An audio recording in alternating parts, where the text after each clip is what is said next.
Good evening. This is my week 5 check-in of the Artist Way. I just got off a 10-hour shift and I'm very tired. I need to start filming these in the morning, but I had a busy morning, so I didn't have time.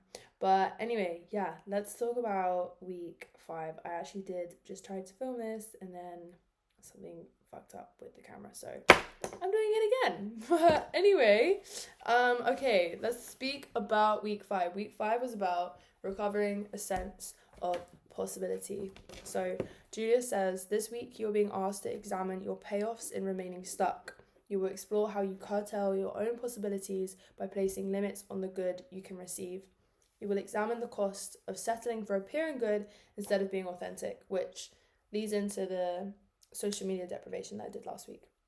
She says, you may find yourself thinking about radical changes, no longer ruling out your growth by making others the cause of your constriction. So the first thing that we spoke about, the first chapter, was all about limits, and how we need to open ourselves to accept God's or the Creator's generosity and understand that we are able to access anything. Like, God's gifts are unlimited. And this whole chapter really made me reflect on how I always think that I don't deserve certain things because I already have so much in this life. I have a safe home, I have food in my fridge, I have a bed that I lay my head at every night, I have a job.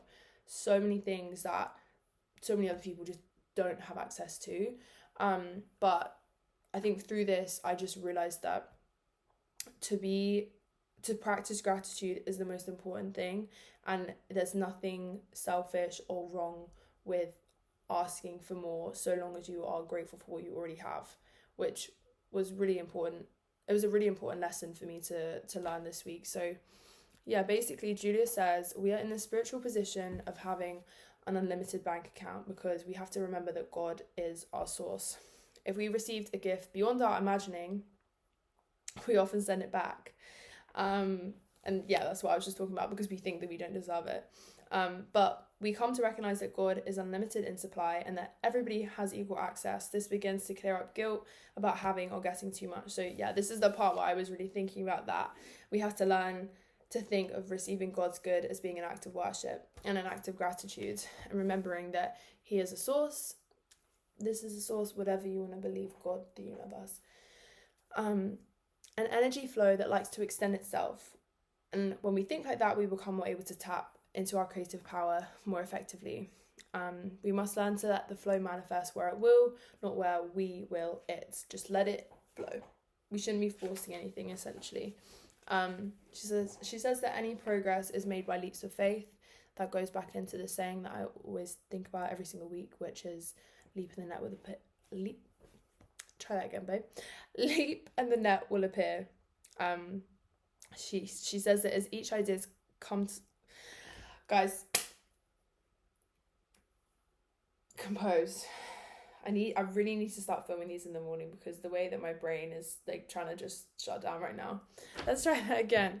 She says, as each idea comes to us, we must in good faith clear away our inner barriers to acting on it, and then on an outer level take the concrete steps necessary to trigger our synchronous good. What dream are you discounting as impossible given your resources? You have everything you need. Ask for answers in the evening, listen for answers in the morning, be open to all help. I love that because every single night that I put my head on my pillow and I close my eyes, I'm either reflecting on my day, reflecting on what I'm grateful for just in life in general, or I'm visualizing about things that I want, and I'm thinking, I'm asking for things.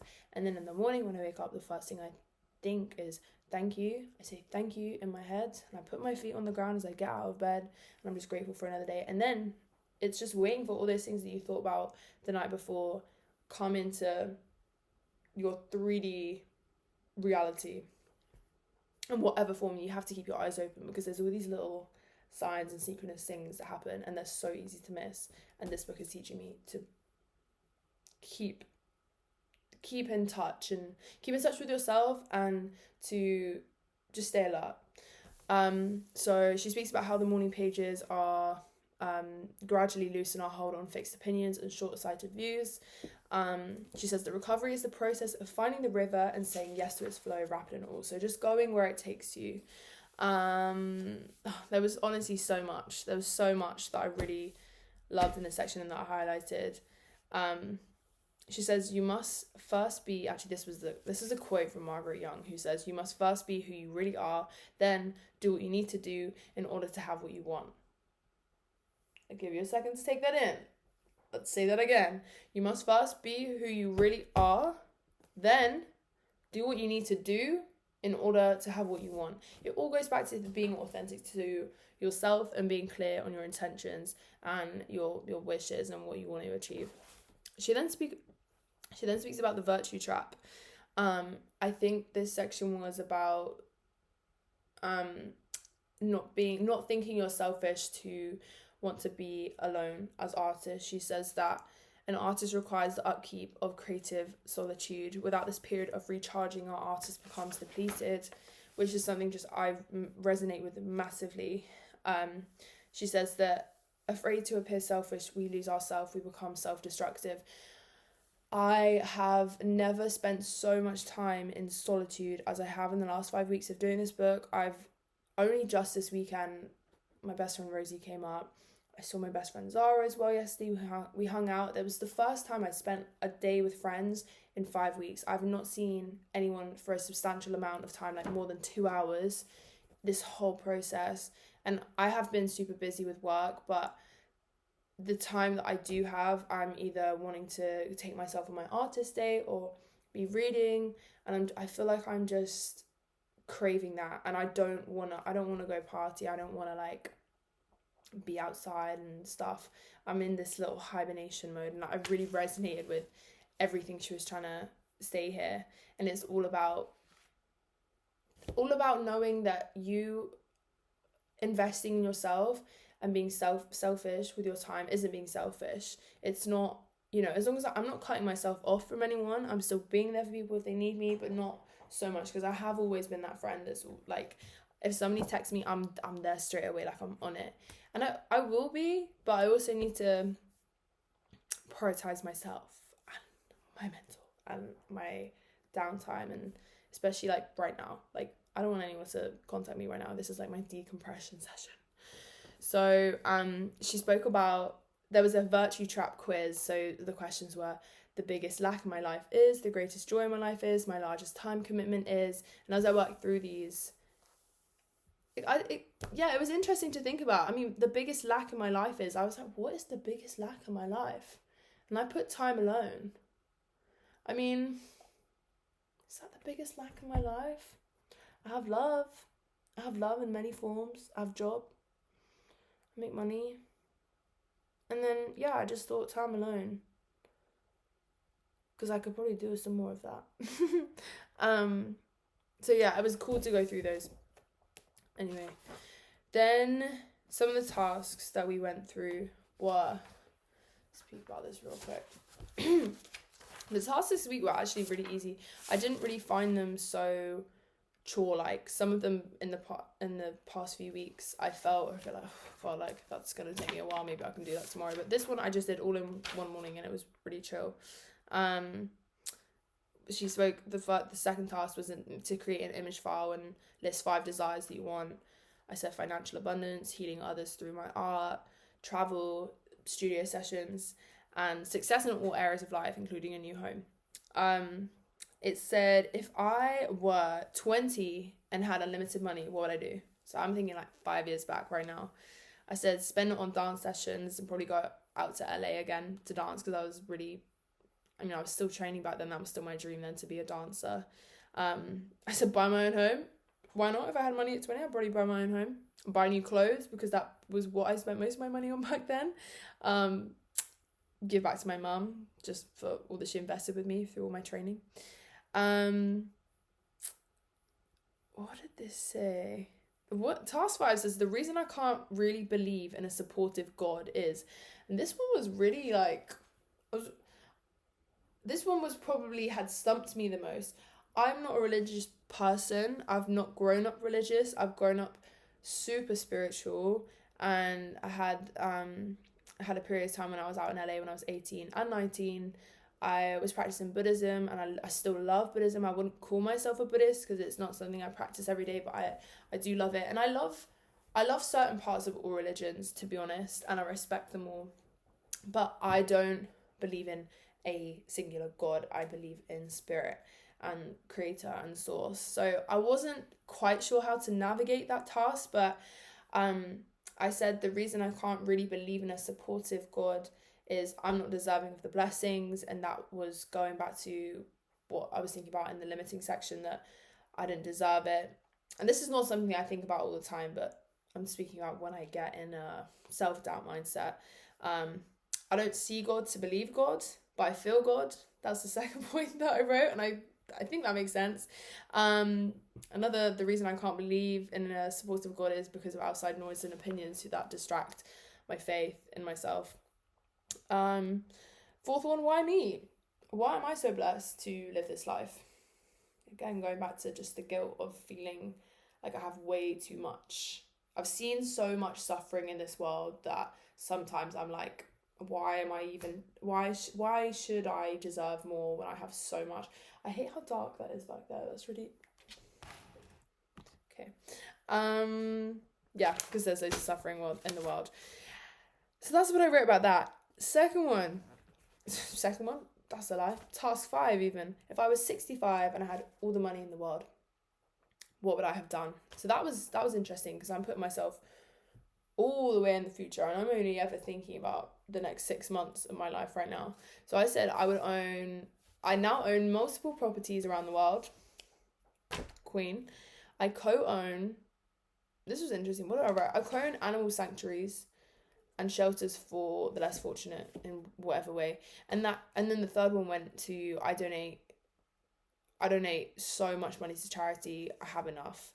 So those kind of tied together, because what I'm so excited for when I get to a successful point in my career is I really want to create a charity. I don't know what that would look like, but I know I'll be putting my money into so many different charities, and I would love to create my own, or a foundation, or something that hits close to home. But to be honest, all charities hit close to home for me. Like, I feel like as an empath, I feel so much for anyone who is less fortunate than me, and I really, really cannot wait for the day that I can give back. I've said this since I was young.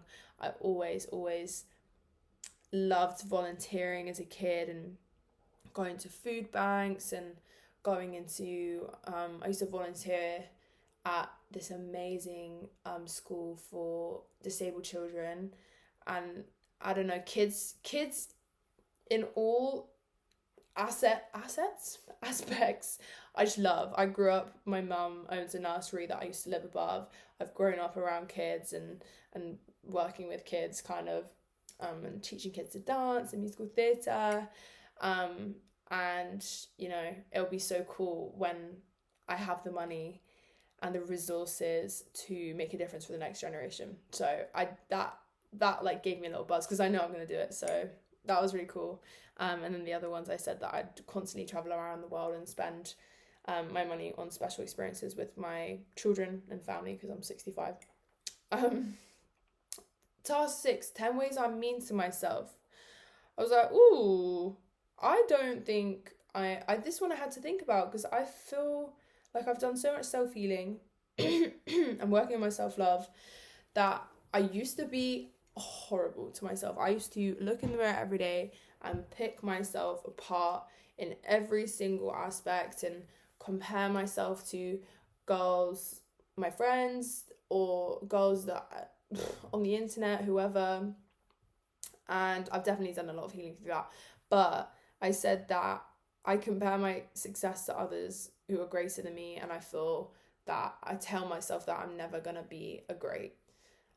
And yeah, if you think like that, babe, you won't. So check yourself, and I do check myself. So although I am mean to myself in ways, I'm very, very self-aware now. So I feel like even though these thoughts can come into my head, I bring them into my awareness, and I check myself, and then I kind of push them out. But yeah, that was one thing, and I was kind of just talking about that. I was more talking about my self-worth and relying on validation from others, which not all the time, but I can get in the mindset. So that was interesting to think about.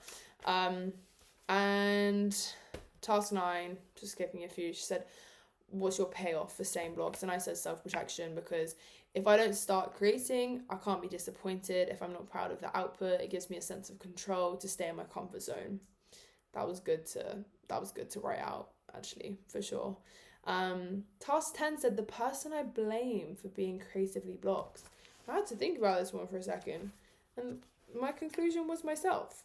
I said I would love to name people who I feel have been detrimental to my growth, but of course it's me. I live inside this vessel. I choose how to feel. I have free will to procrastinate or free will to create. Some days I don't want to create, and that's okay. But acknowledging that is the way to not staying blocked. And then I just said I really enjoyed these tasks. They were the easiest ones, yeah. And I did really enjoy them, and I've had a really good week. I only worked 2 shifts this week at the restaurant, which was nice compared to 5 last week.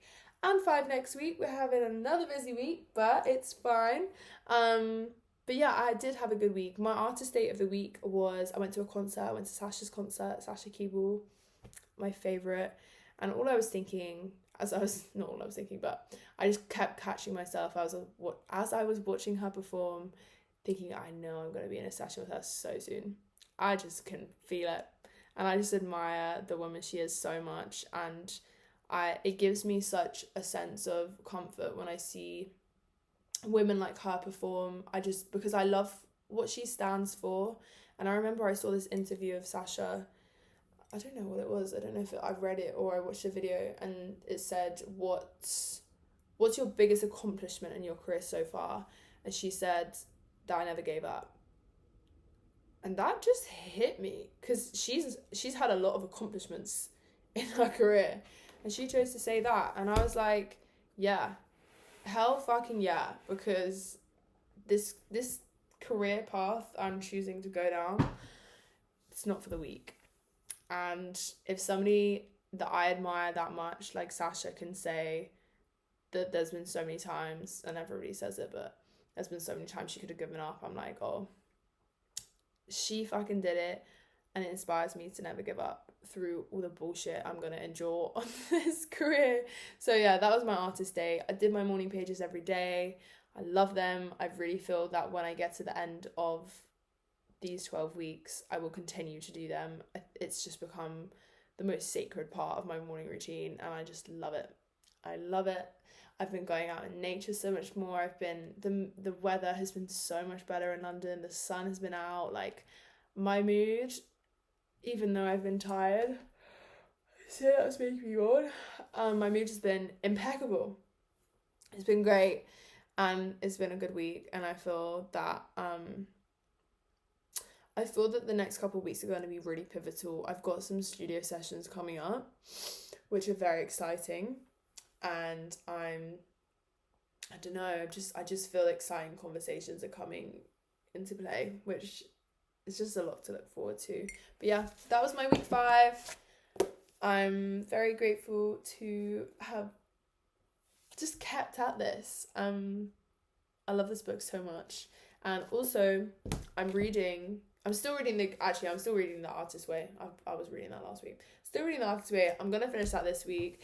It's actually just quite a hefty book, and I said I have read it before, but there's a lot of teachings that I feel I'm learning from it, and then I'm going to go and crack Becoming Supernatural again, hopefully in week 7. So yeah, that was my week 5. I will see you next week.